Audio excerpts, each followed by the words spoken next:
عباده الذين اصطفى اما بعد فاعوذ بالله من الشیطان الرجیم بسم اللہ الرحمن الرحیم۔ نبی کریم صلی اللہ علیہ وآلہ وسلم کی مدینہ طیبہ میں تشریف آوری سے پہلے سیدنا مصعب بن عمیر پڑھی رضی اللہ تعالیٰ عنہ مہاجرین اور انصار کو یہ جو موجودہ مسجد نبوی شریف ہے جہاں اب یہاں بس ایک چار دیواری تھی اور اس کے کونے پر کچھ قبریں بھی تھی مشرکین کی اور کچھ کھجور کے درخت بھی تھے، تو یہاں مصعب بن عمیر پڑھی رضی اللہ تعالیٰ عنہ نماز پڑھایا کرتے تھے اور جمعے کا خطبہ بھی دیا کرتے تھے۔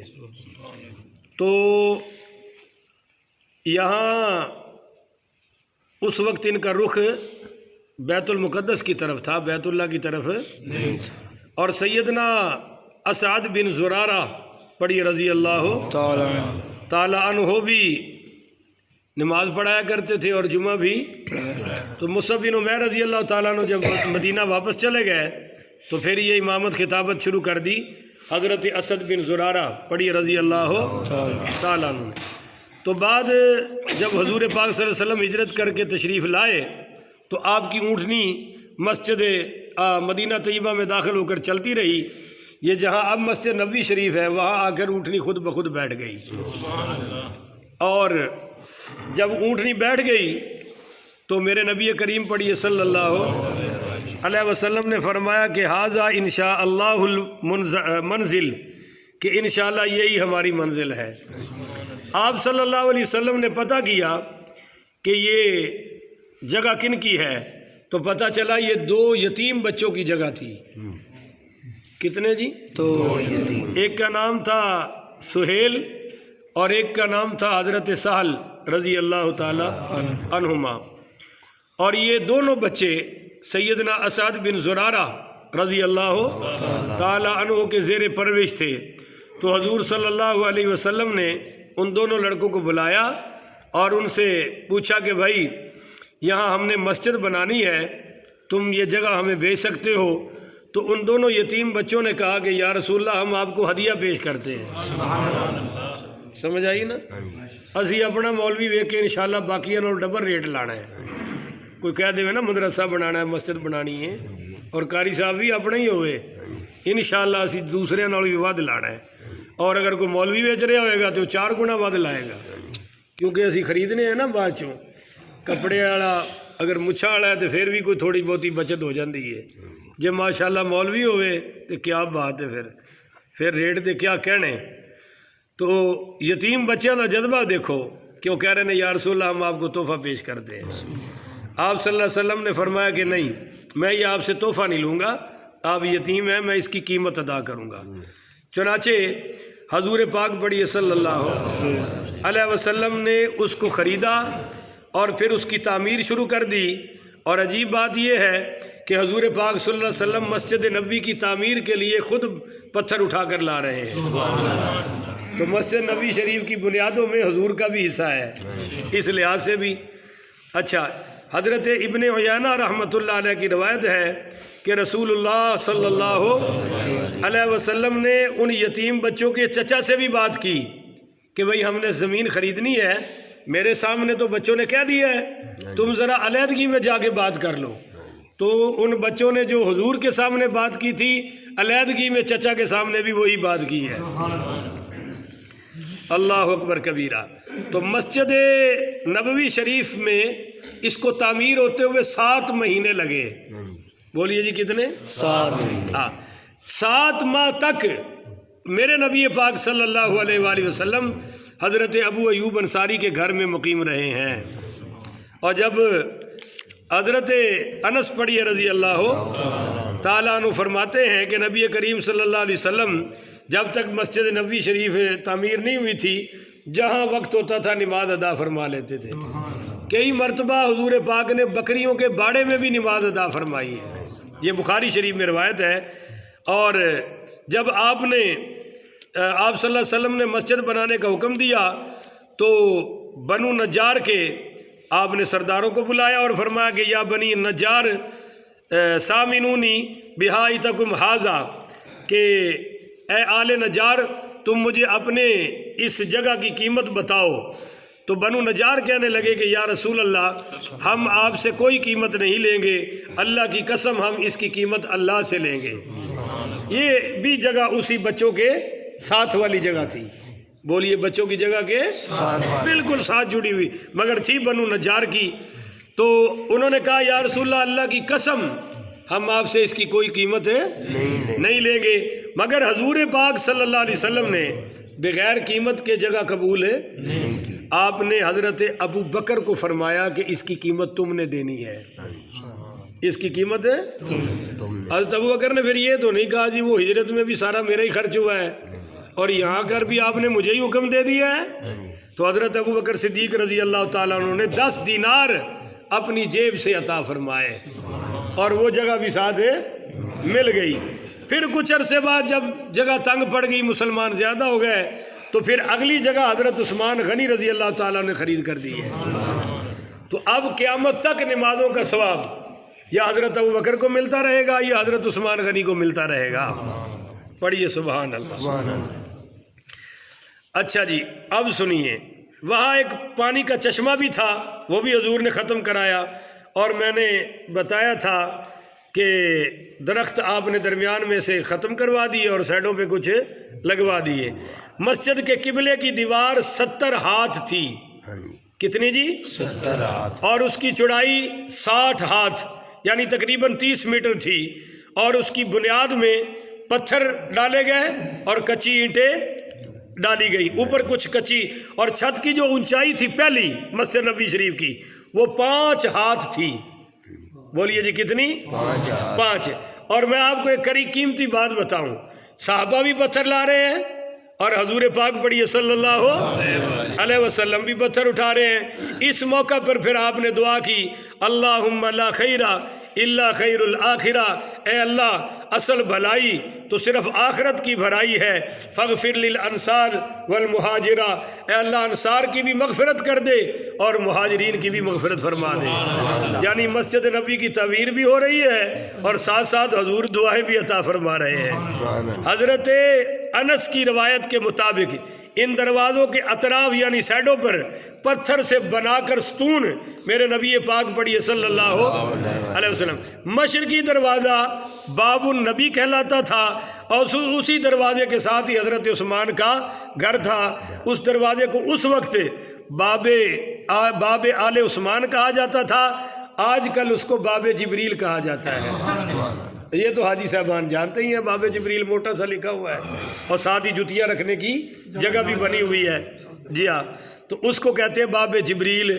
اچھا، مغربی دروازہ جو دوسرا ہے وہ باب الرحمہ ہے، اور ایک دروازہ اس وقت مسجد کی پچھلی جانب بھی کھلتا تھا، اور دیوار اس وقت جو باہر کی باؤنڈری تھی یہ حضرت آدم کے قد کے برابر یعنی 30 ہاتھ لمبی تھی، 30 ہاتھ اونچائی تھی، بولیے 30 ہاتھ اونچی تھی۔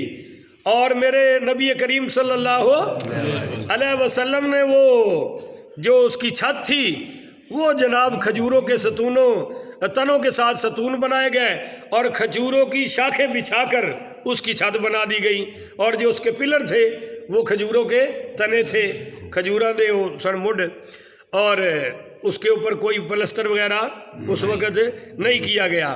آپ صلی اللہ علیہ وسلم نے پھر وہ جو کچی چھت تھی، بارش ہوتی تھی تو پانی ٹپ ٹپ نیچے گرتا تھا، وہ جب کھجوروں کی وہ پتوں کی چھت بنی تو آپ نے اس کو دیکھ کر پتہ کیا فرمایا عریشن کا عریش موسیٰ، بس یہ میرا چھپر بھی ایسے ہی ہے جیسے موسیٰ کا چھپر تھا، جیسے سیدنا موسیٰ علیہ السلام کا خشیشاتم وسمام اشان آجل من ذالک، اس میں چند لکڑیاں اور کچھ ٹہنیاں ہیں، اور پھر حضور نے فرمایا کہ آجل من ذالک، کہ بھائی موت تو اس سے بھی زیادہ قریب ہے۔ بولیے موت تو وہ چھت تھوڑی سی قریب تھی نا، بہت اونچی نہیں تھی، صرف 5 ہاتھ ہی تھی، تو آپ نے فرمایا بھی موت اس سے زیادہ بھی، موت تو اس سے زیادہ ہی قریب ہے، موت تو اس سے بھی زیادہ قریب ہے، اور جب تم موت سے نہیں بھاگ رہے تو اس سے بھی بھاگنے کی ضرورت نہیں ہے۔ اللہ اکبر کبیرہ۔ اب میں آپ کو مسجد نبی کی 2-3 فضیلتیں سناتا ہوں آپ کو اور مجھے یوں لگے گا جیسے ہم وہیں بیٹھے ہوئے ہیں، اور مجھے تو بالکل لگ رہا ہے کہ میں وہیں بیٹھا ہوں. تہاڈی مرضی جے تسی وچ کوئی حساب کتاب نہیں لا رہے تو تسی بھی چلو نال ہی. اللہ سب نو لے جائے. اچھی آکھو آمین. آمین. یہ تہاڈی آمین تے موٹر وے تے پہنچنے والی بھی نہیں ہے. اتنے حدیثاں والی آگ چھڈو آمین. آمین. یہ بھی انہاں والی نہیں ہے، بس تہاڈے والی رہنی مینوں پتہ ہے. تو آمین تے تسی ٹھلے ہی ہو. رسول پاک پڑھیے صلی اللہ علیہ وسلم نے فرمایا کہ صلاۃ فی مسجدی ھذا خیر من الف صلاۃ فیما سواہ الا المسجد الحرام. فرمایا میری مسجد میں ایک نماز پڑھنا دوسری مسجدوں میں 1000 نمازوں سے بھی افضل ہے. دوسری مسجد کی 1000 نمازوں سے میری مسجد نبی شریف کی وہ جو ہے ایک نماز پڑھنا. اب عجیب بات یہ ہے کہ آپ نے فرمایا الا المسجد الحرام، ہاں مسجد حرام کے علاوہ. بولیے مسجد حرام کے علاوہ. یہ اگلی حدیث بھی یہی ہے کہ نبی کریم صلی اللہ علیہ وسلم اور حضرت ابو ہریرہ راوی ہے کہ صلاۃ فی مسجدی رسول اللہ صلی اللہ علیہ وسلم. یہ حضرت ابو ہریرہ کا اپنا ارشاد ہے کہ صلاۃ فی مسجد رسول اللہ، کہ حضور کی مسجد نبوی شریف میں نماز پڑھنا افضل من الف صلاۃ فیما سواہ من المساجد، دوسری مسجدوں میں 1000 نمازوں سے بھی بہتر ہے. الا المسجد الحرام، ہاں مسجد حرام کے وہاں ایک نماز پڑھنے کا 1,00,000 کے برابر ثواب ہے. اور حضور پاک کی ایک حدیث میں آ رہا ہے کہ مسجد نبی میں نماز پڑھنا یہ 50,000 نماز کے برابر ہے. بولیے کتنا؟ 50. مگر وہ روایت اتنی تکڑی نہیں سند کے اعتبار سے.